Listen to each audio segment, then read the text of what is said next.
नमस्कार, मैं ज्योति श्रीवास्तव। आप देख रहे हैं सी न्यूज भारत। रुक करेंगे बुलेटिन की ओर।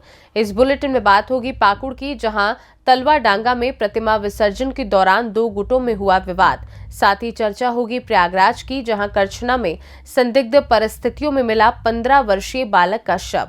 और बात होगी रायसेन की, जहां संस्कार पब्लिक स्कूल के संचालक के बेटे पर महिला ने लगाया बलात्कार करने का आरोप। इन तमाम खबरों पर होगी विस्तार से चर्चा।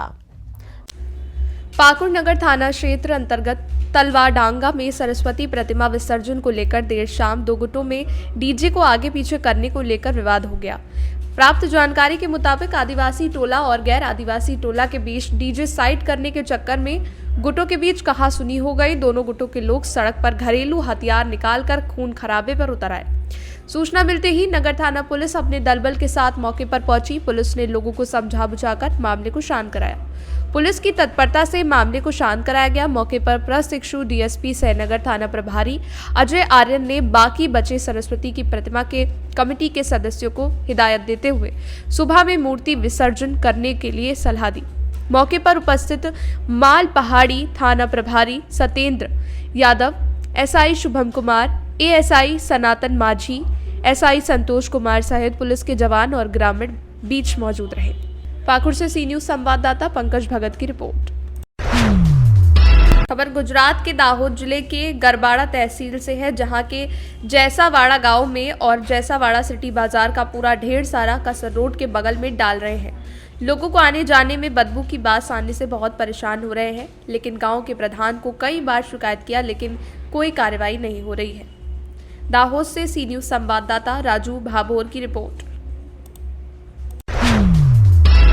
खबर प्रयागराज से है, जहां चंदौली मड़वा गांव निवासी दिनेश सोनकर का पुत्र अरविंद सोनकर कल दोपहर घर से भैंस चराने के लिए निकला था। शाम होने से पहले भैंस अपने आप घर आ गई। घर वाले भैंसों को खूंटों में बांधकर घर वाले समझ गए अरविंद कहीं खेलने लगा है। जब देर रात तक घर नहीं आया तो घर वालों को चिंता होने लगी, तो तलाश करने लगे। आसपास तलाश के बाद उसका पता नहीं चला। सुबह गांव के ही किसी व्यक्ति के द्वारा ये जानकारी मिली, कि जिसके बाद घटनास्थल पर पहुंचे तो अरविंद सोनकर का शव पड़ा मिला, जिसके बाद सूचना पुलिस को दी गई। जानकारी के बाद मौके पर थाना प्रभारी नितेंद्र शुक्ला ने शव को कब्जे में लेकर परिजनों को समझा बुझाकर शव ले जाने की कोशिश करने लगे, लेकिन भीड़ शव नहीं ले जाने दे रही थी। काफी देर जहोजहद करने के बाद शव को पोस्टमार्टम के लिए भेजा गया। परिजनों ने हत्या का आरोप लगाया है। हालांकि एसपी करचना संजय सिंह ने कहा कि पोस्टमार्टम रिपोर्ट के आधार पर कार्रवाई की जाएगी। गायब हुआ है। हम लोग जानकारी मिली 6 बजे, हमने पूरी रात घेरा, सुबह से मछली पानी मिली। तो यहाँ कैसे मिली, कुछ जानकारी हो पाई? जानकारी ही खेत बोए थे, हमारे भाई बड़े आए देखे थे, जो मतलब लहास और डंडा उनसे पड़ा। क्या किसी का कैसे जानकारी बताया था? यादव है, जर्मनी यादव है, वो बताए थे मंतोष हैं, जो बताए कि वहाँ जगह लड़का जाओ, नरकटे में हेरो वहाँ पा जाओ। मतलब हेरने की बात क्या होगी? मतलब वहीं जाओ, देखो वहाँ मिलेगा लड़का। तो क्या लगता है कि इनकी हत्या हुई है? हाँ, हत्या हो गई। तो अब पुलिस क्या कर रही है? पुलिस अब क्या कर रही है सर, मैं कुछ नहीं समझ में आ रहा है। क्या इस शव को कब्जे में लिया, जांच पड़ताल में जुटी हैं कि नहीं जुटी है? जांच पड़ताल की। क्या चाहते हैं आप, क्या चाहते हैं? कहते हैं कि मदद हमारी हो चाहिए बस। आपका मृतक का क्या नाम है, बच्चे का? बच्चे के अरविंद सोनकर। आप कौन है उनके? उनके हम बाबा। क्या नाम है आपका? समर बहादुर सोनकर। गाँव कौन सा है? मड़वा। हमें यही मिला कि हम तो गांव रहते नहीं, कहीं बाहर से आए हैं जी। जानकारी मिला कि कल भैंस लेकर आए थे। अब भैंस लगभग 4 बजे वापस चली गई। जी। अब तब से इसके घर वाले सब खोज रहे थे, सब मिला नहीं। गांव के किसी व्यक्ति के बताने पर तो सुबह आए घर वाले तो उसे लेकर गए। ये पुलिस वालों को सूचना दिया गया। किस हालात में पाया गया था? मृत है? मृत्यु हो गई थी उसकी। इस हालात में जब पाए तो फिर पुलिस वालों को सूचना दी गई, तो पुलिस वाले आए। अच्छा, तो क्या किसी पर शक जाहिर किया गया है या? अब ये बात तो उनके घर वाले जाने कि किसके पास शक है, किसके पास शक नहीं है। अब सच्चाई तो यही हम लोगों को जानकारी मिला है कि वो भैंस चराने आया था और भैंस लगभग 4 बजे वो अपने आप चली गई। तब से इसे खोज रहे थे, लगभग 12 बजे रात तक खोजे, इसे नहीं पाए।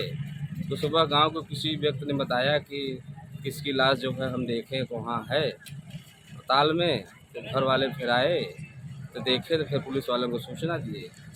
ये क्या लगता है, किसी से इनकी रंजिश या पुरानी दुश्मनी उसके कारण ये घटना नहीं, घटी? हमारे हिसाब से तो इनकी रंजिश किसी से नहीं है, कोई मतलब परिवार से उनका प्रयागराज से सी न्यूज संवाददाता मंगला प्रसाद पटेल की रिपोर्ट। भारत के कई ऐसे शहर हैं जो अपने प्राचीन इतिहास और राजा महाराजाओं के नाम से जाने जाते हैं, लेकिन आज हम आपको मध्य प्रदेश के रायसेन जिले के एक ऐसे गांव के बारे में बता रहे हैं जो एक पक्षी के नाम से प्रसिद्ध है और जाना जाता है। बात कर रहे हैं हम दीवानगंज के ग्राम गीदड़गढ़ की। मध्य प्रदेश के गिद्धों की गणना के पहले चरण का कार्य शुरू हो गया है।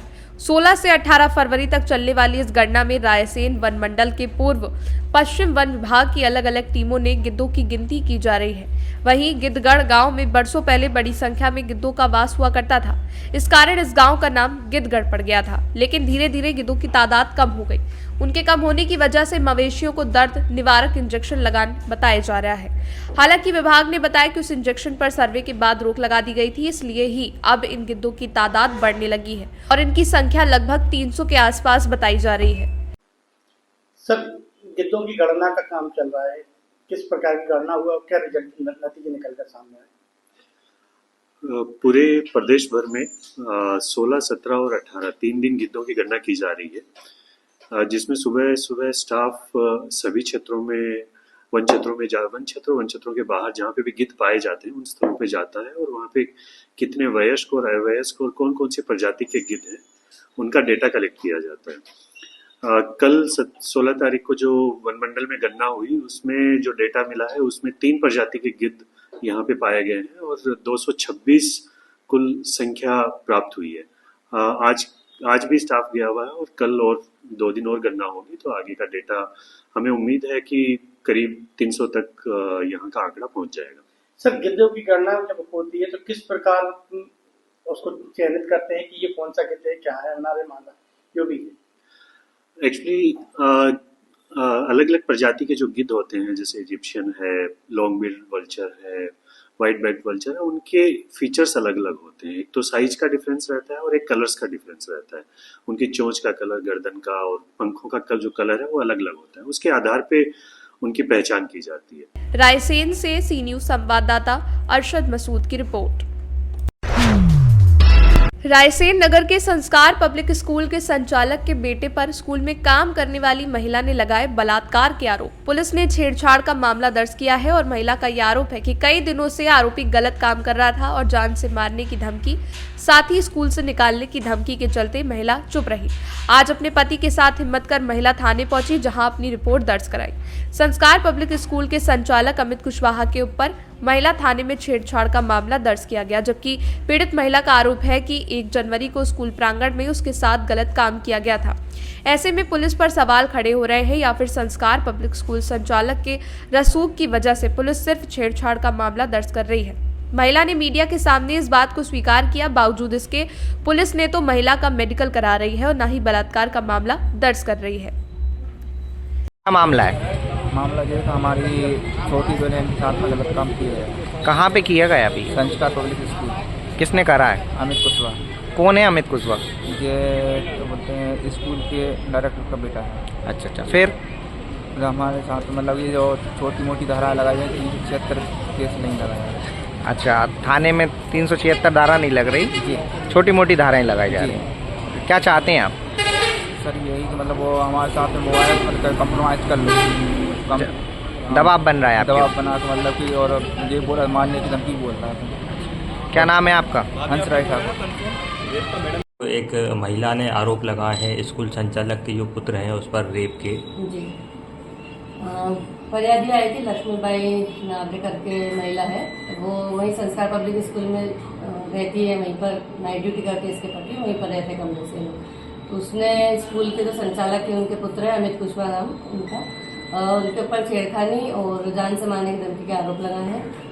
इस संबंध में वरिष्ठ अधिकारियों का अवगत करा करके FIR दर्ज की जा चुकी है SC/ST के और 354 के धाराओं के अंतर्गत। रायसेन से सी न्यूज संवाददाता अरशद मसूद की रिपोर्ट।